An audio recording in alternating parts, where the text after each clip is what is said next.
Boa tarde, queridos. Vamos para mais um estudo do livro de Tiago. Vamos para a lição 3, nesse tempo, que o Senhor venha falar ao seu coração. Vamos orar? Pai, eu peço que o Senhor venha falar ao coração de cada um dos meus irmãos, assim como tem falado comigo, por meio desse estudo tão maravilhoso da Tua Palavra.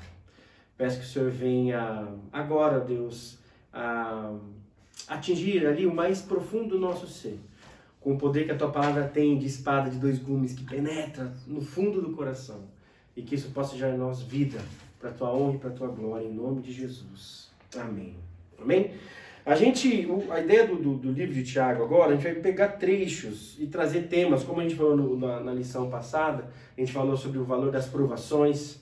Hoje, a gente vai ler o trecho, focar no trecho do versículos 9 até o 11. Amém? A gente parou no 8, na semana passada. Agora vamos ler só mais 2 versículos que fala assim: o irmão de condição humilde deve orgulhar-se quando estiver em elevada posição. E o rico deve orgulhar-se caso passe a viver em condição humilde. Porque o rico passará como a flor do campo, pois o sol se levanta, traz o calor e seca a planta. Cai então a sua flor, e a sua beleza é destruída. Da mesma forma, o rico murchará em meio aos seus afazeres. Só esse trecho a gente vai trabalhar hoje, já com bastante profundidade aí por meio das perguntas e tudo mais. Então, antes disso, vamos só fazer uma recapitulação rápida. O autor foi Tiago, irmão do Senhor. A data mais provável lá, 45 a 49 depois de Cristo. Só é legal a gente recapitular, né? Para quem que ele escreveu, né? Para quem que Tiago escreveu? Lembra? Para as 12 tribos dispersas, que era a expressão para indicar os judeus convertidos ali, né? No texto de Atos 8:1 e 11:19. E o propósito, relembrar o propósito é sempre importante. O que ele quer fazer? Ele quer encorajar os irmãos, né? A aplicação do cristianismo à vida diária, quer trazer coragem a esses irmãos que estão fugindo, que estão sendo perseguidos. Como ele vai fazer isso? Ele vai apresentar respostas adequadas às provas da vida real que confrontavam os seus leitores. No caso aqui, a questão do que eles estavam valorizando, o rico, o pobre. Ele vai falar um pouquinho desse tema para nós hoje. Aí, recapitulando só então a conclusão da lição passada, que foi sobre o valor das provações. Uma vez que as provações estão no plano que Deus arquitetou para o nosso benefício e crescimento espiritual, só nos resta agora encontrar o caminho da alegria, da sabedoria e da confiança de que Ele está usando todas as circunstâncias para imprimir em nossa vida, no nosso caráter, a imagem de seu Filho, Jesus Cristo. Esse é o resumo aí da lição passada sobre as provações. E hoje, então, a gente vai ver a terceira lição, que vai falar sobre o que devemos valorizar. O que a gente deve ter como valor. O que a gente tem que valorizar. O texto que a gente viu aí vai falar um pouquinho sobre riqueza e pobreza tal e tudo mais. Dentro disso, então, o que a gente valoriza? O que é importante? O que nós devemos valorizar? E só para começar, já ouviu essa expressão, macaco velho não mete a mão em cumbuca? Essa expressão veio porque na África o povo geralmente caçava macaco assim. Eles colocavam uma cumbuca bem apertadinha assim e dentro uma banana. E colocava na copa das árvores. O macaco ia pegar aquela banana, a hora que ele colocava a mão, já estava apertadinho, ele pegava a banana. Ele não conseguia tirar a mão com a banana junto. Para tirar a mão, ele tinha que soltar a banana e ele tirava a mão. Aí ele conseguia. E o pessoal conseguia caçar, porque ele segurava a banana. Ele não queria largar a mão da banana. E acabava perdendo até a vida deles. Por isso que falam que os macacos velhos, aqueles que já sabiam, já tinham percebido essa tática, eles não enfiavam a mão na cumbuca. Eles então valorizavam mais a vida deles do que aquilo que ele poderia comer. Então é um pouquinho disso que a gente vai falar hoje, sobre o que a gente tem valorizado, né? Essa é a ideia do estudo de hoje. Então vamos lá. Tiago então já nos deixou claro que a situação dos dispersos, né, não era boa. Por isso ele estava encorajando eles. Ele estava encorajando. O texto de Atos vai falar um pouquinho desse contexto aí de perseguição e tudo mais. E é bem provável, então, que algumas dúvidas estavam sobre a cabeça desses leitores. Dúvidas como: será que vale a pena sofrer por Cristo? Será que vale a pena a gente sofrer tudo que a gente está sofrendo, essa perseguição toda? Será que realmente vale a pena? E por que os ímpios têm tudo e não sofrem? Porque aqueles que nos perseguem têm bens, têm tudo, parece que está tudo bem com eles. E eles não sofrem nada. E eles não confiam em Jesus. Então será que vale a pena mesmo seguir esse caminho? E Tiago então resolve essa questão nesse trecho que a gente leu, do capítulo 1, o 9 e o 11. Ele vai trazer algumas informações para nós. E como a gente vai estudar então esse trecho rapidamente? Só 2 pontos. A gente vai ver a igualdade no contraste, né? O que rico e pobre têm em comum, a igualdade desse contraste, certo? E a gente vai ver o que tem valor para Deus. O que Deus valoriza, né? O que Deus valoriza em nós, o que Deus espera que nós valorizemos, porque é o que Ele valoriza, certo? E finalizar com uma conclusão, ok? Esse vai ser o caminho aí que a gente vai traçar nesse estudo de hoje. Então vamos lá. Tiago foca então naquilo que realmente tem valor. Aí você vai ver aí um P1, é a pergunta 1, que você que vai estar com a sua folhinha já pode ver a pergunta. Aqui no slide não vai estar a pergunta, só vai estar a resposta. A pergunta é, por que Tiago diz que tanto o pobre quanto o rico, eles devem se orgulhar? No versículo 9 e 10 fala, se você é pobre, se você é rico, pode se orgulhar da sua posição. Se você também é pobre, se orgulhe também. Por que tanto o pobre quanto o rico deveriam se orgulhar disso? E a resposta está... Porque ambos devem olhar além das circunstâncias físicas externas, entendendo que as coisas espirituais são mais importantes do que as materiais. O foco que o Tiago está falando aqui não pode ser você é rico ou pobre, tem que valorizar, porque tem coisas além das materiais que são mais importantes, que são as coisas espirituais. Se você focar nessas coisas espirituais, então você vai valorizar independente da posição que você esteja. Seja rico ou seja pobre. Tendo bens materiais ou não tendo bens materiais. Então é essa a ideia que Tiago quer trazer. Tiago deixa claro então que os valores humanos são completamente diferentes dos valores de Deus. Ok? E aí a perguntinha 2. Por que a pessoa que tem abastança material tem a tendência de se orgulhar desse fato? E a resposta também está aí. Porque essas pessoas dão muito valor às coisas materiais, aos bens materiais, às coisas visíveis.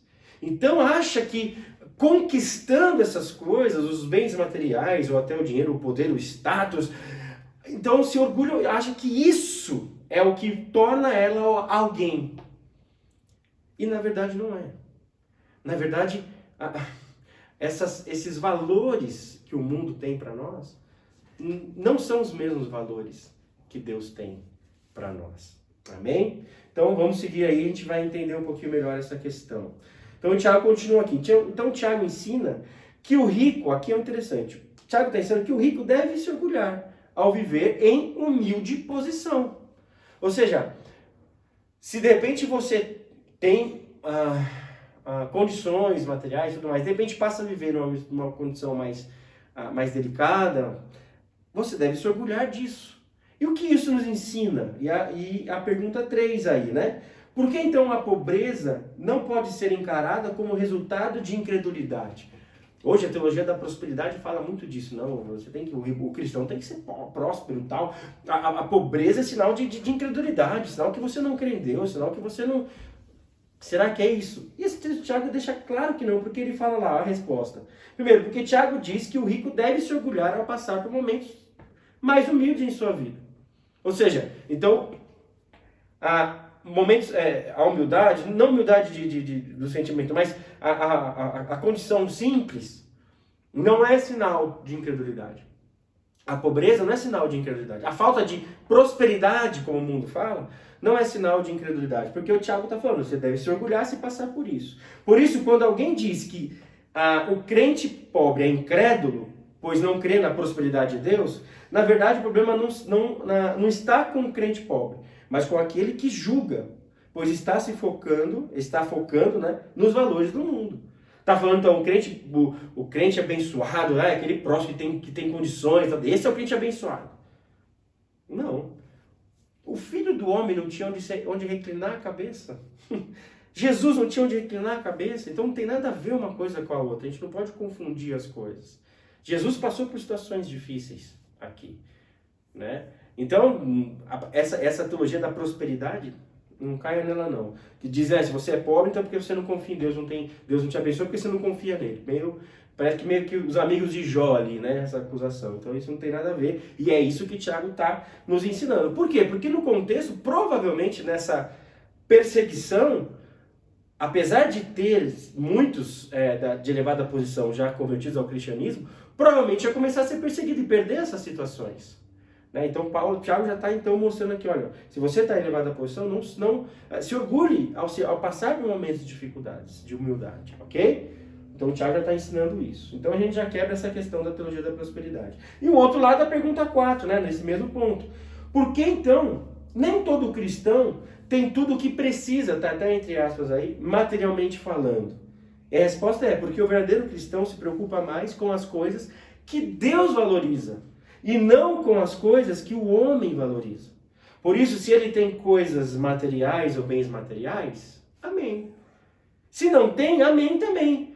Porque o que vale são as bênçãos espirituais. É uma vida próspera espiritualmente. É uma vida que Deus enxerga como próspera. Não como eu enxergo como próspera. Não como o mundo prega a prosperidade. Mas uma vida que Deus enxerga como próspera. Amém? É isso que Tiago está falando aqui. Seguindo então aí. Também ensina que o pobre deve se orgulhar ao viver em elevada posição. Aqui um outro detalhe importante também. A pergunta assim, é pecado então ser rico? Por quê? Então o crente então tem que só confiar nas bênçãos espirituais, é pecado ser franciscano, né? Não pode ter, porque não pode se apegar, porque isso é errado, não pode ter, né? Não pode ter, porque é errado. Não, o Tiago está falando. O pobre também deve se orgulhar ao passar por uma posição elevada. Então a resposta está aí. É pecado ser rico? Não, não é. Por quê? Porque além do fato de Tiago deixar isso claro quando disse que o pobre deve orgulhar-se ao passar por uma elevada posição, outros textos da palavra nos ensinam que o pecado não está na riqueza em si, mas sim no amor às riquezas e em confiar nelas e não em Deus. Olha os textos, eu vou ler aqui, por conta do tempo, vou ler rapidamente, mas lá Timóteo capítulo 6, primeiro versículos 9 e 10, olha o que fala. Os que querem ficar ricos caem em tentação, em armadilhas, em muitos desejos descontrolados e nocivos, que levam os homens a mergulharem na ruína e na destruição. Ou seja, pois o amor ao dinheiro é a raiz de todos os males. Ele está falando que aqueles que querem ter a tentação de ser rico, aqueles que amam o dinheiro. Ele não fala, pois o dinheiro é a raiz de todos os males. Não, ele fala, o amor ao dinheiro é a raiz de todos os males. Continuando ali.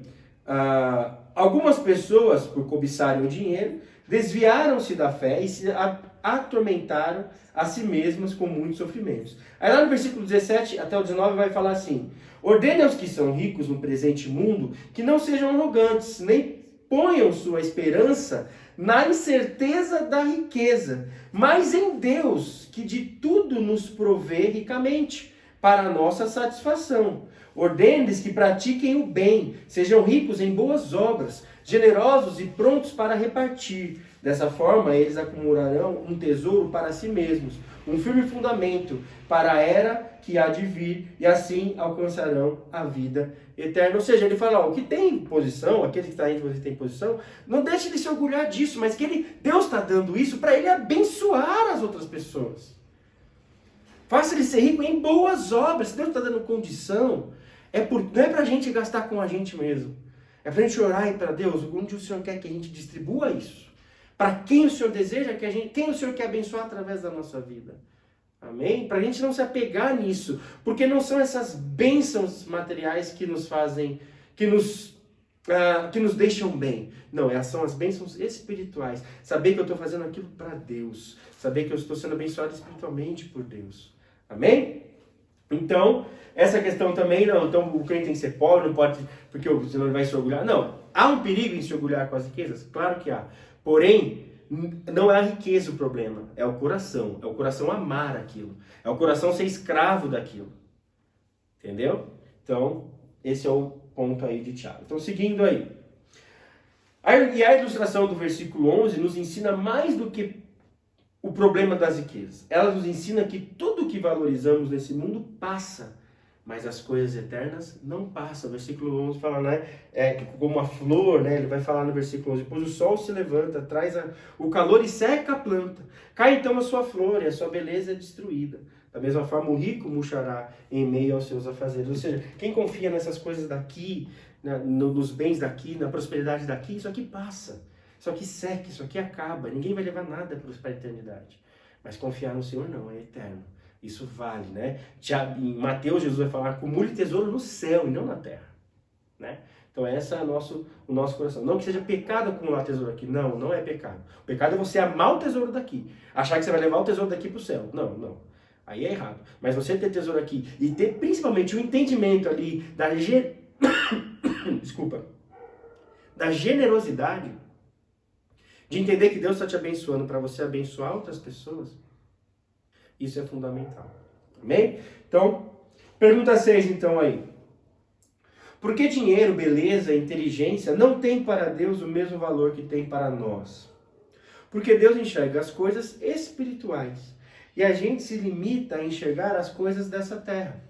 Por isso que Cristo nos ensina a buscar em primeiro lugar o reino de Deus e a sua justiça. Pois isso sim tem valor.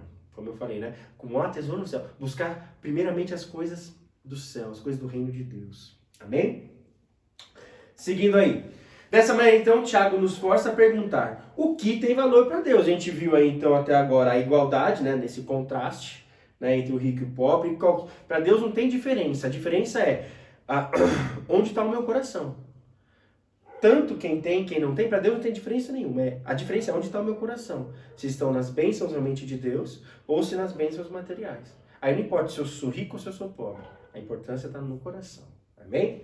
E agora, então, o segundo ponto. O que tem valor para Deus? Dessa maneira, então, o Tiago passa a falar o que tem valor para Deus. Certo? A palavra de Deus nos ensina que feliz é aquele que compreende a sua posição diante do Senhor. Ou seja, aquele que reconhece a sua pequenez diante da imensidão de Deus. E assim confia plenamente nele. Feliz é aquele, então, que valoriza e entende a posição que ele tem em Deus. Que posição é essa?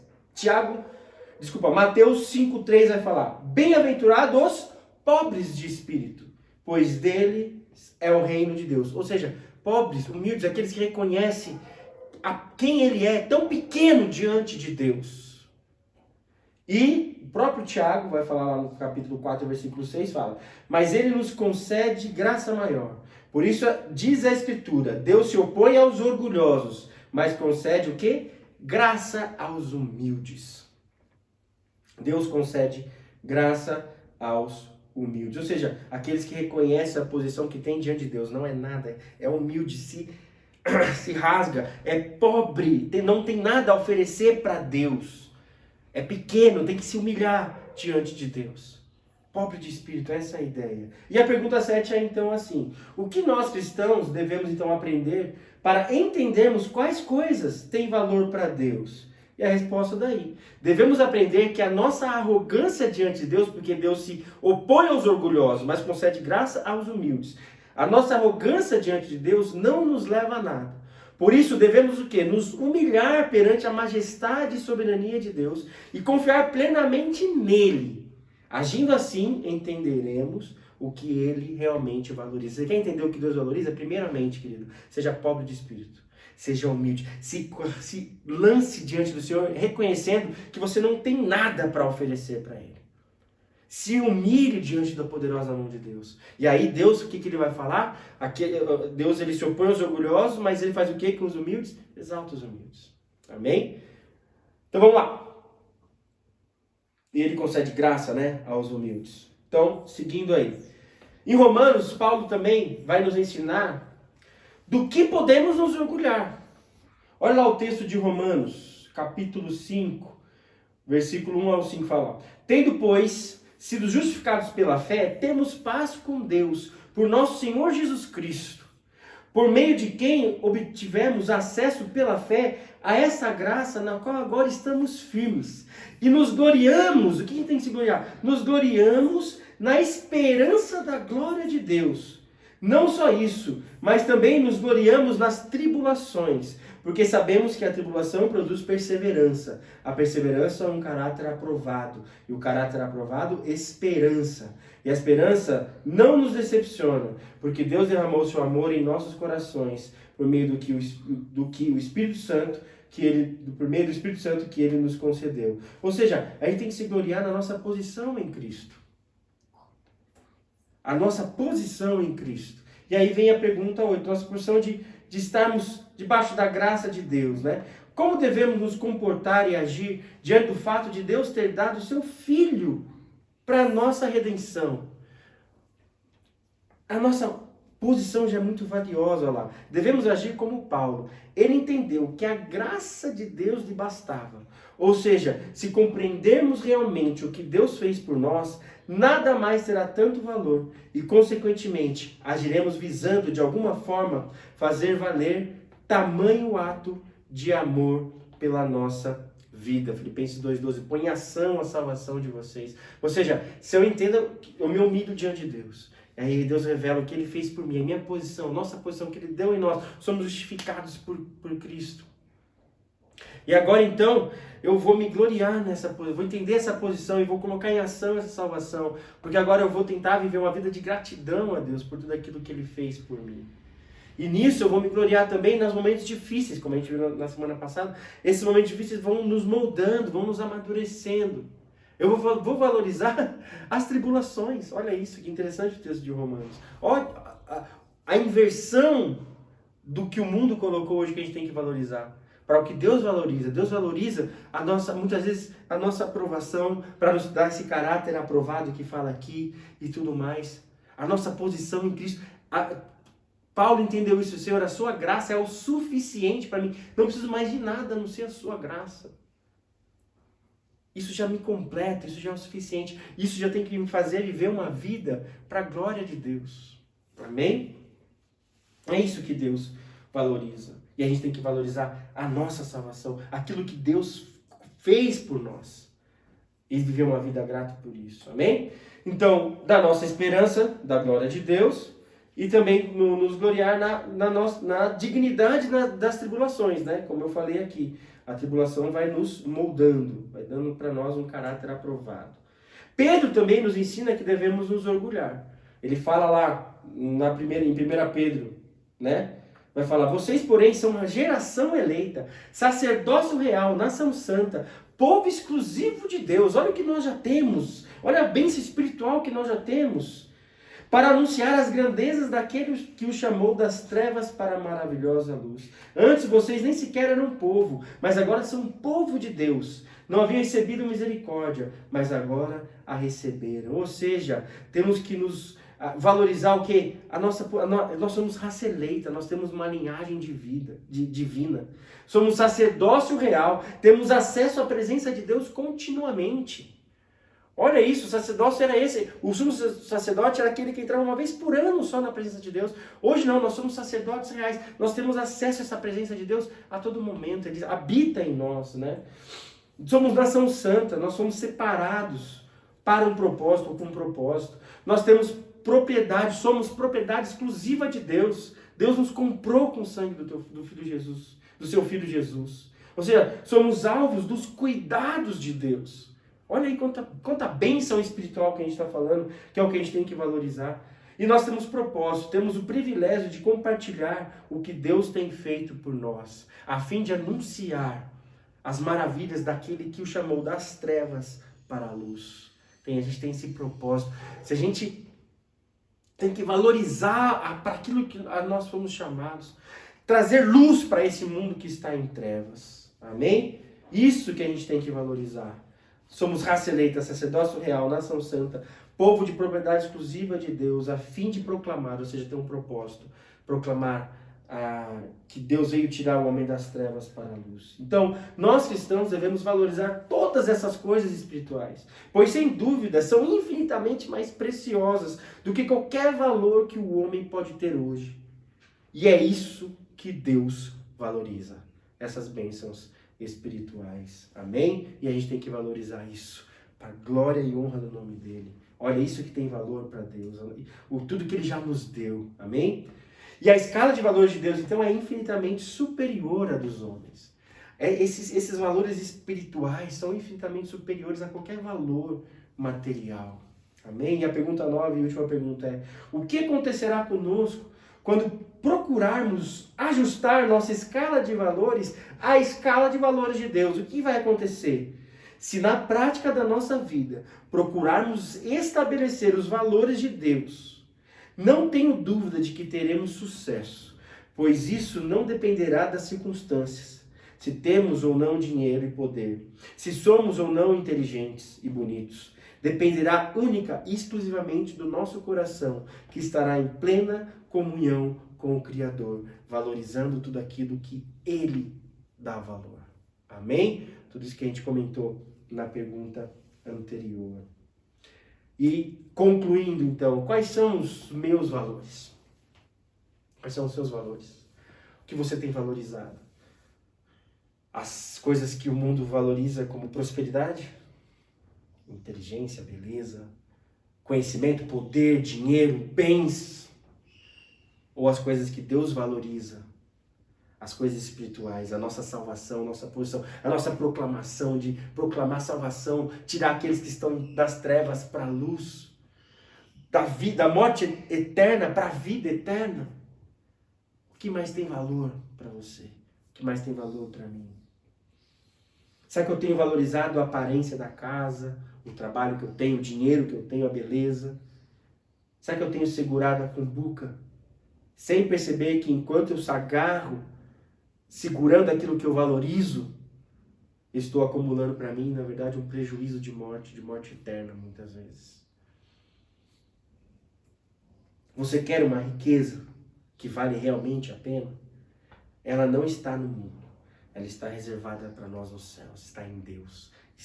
E Ele já deu tudo para nós. Lá em Efésios, que a gente estudou, somos abençoados com toda sorte de bênçãos espirituais. Deus já nos garantiu isso.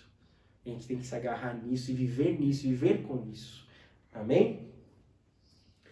Não acumule então para você tralhas. Não acumule tralhas. Não acumule as coisas desse mundo. Não acumule o valor desse mundo. Acumule bênçãos espirituais. Riquezas espirituais. E para finalizar então a conclusão. Talvez nessa vida não teremos o dinheiro, o carro, a casa, a beleza que gostaríamos. Mas lembremos, nossos valores acabam definindo nossa agenda, nossas prioridades e nossos procedimentos. Aquilo que eu valorizo acaba definindo aquilo que eu faço, a minha agenda, aquilo que eu priorizo e como eu ajo nos procedimentos. Quer então se orgulhar de algo? Orgulhe-se da posição que Deus concedeu para você. Se você confia em Jesus, entregou sua vida para Jesus, você está justificado e tem paz com Deus, tem relacionamento com Deus de novo. Então, valorize essa posição.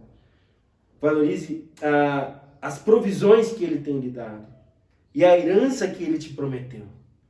Tenha o alegre orgulho de valorizar as mesmas coisas que Deus valoriza. Amém? Que nós possamos valorizar as bênçãos vindas dos céus e não as bênçãos que a terra pode nos dar. É isso que o Tiago está falando para nós aqui, nesse estudo que falamos sobre o que devemos valorizar. Amém? O que devemos valorizar, então? As bênçãos de Deus e não as bênçãos dessa terra. Amém? Que Deus te abençoe, ilumine seu coração. Amém?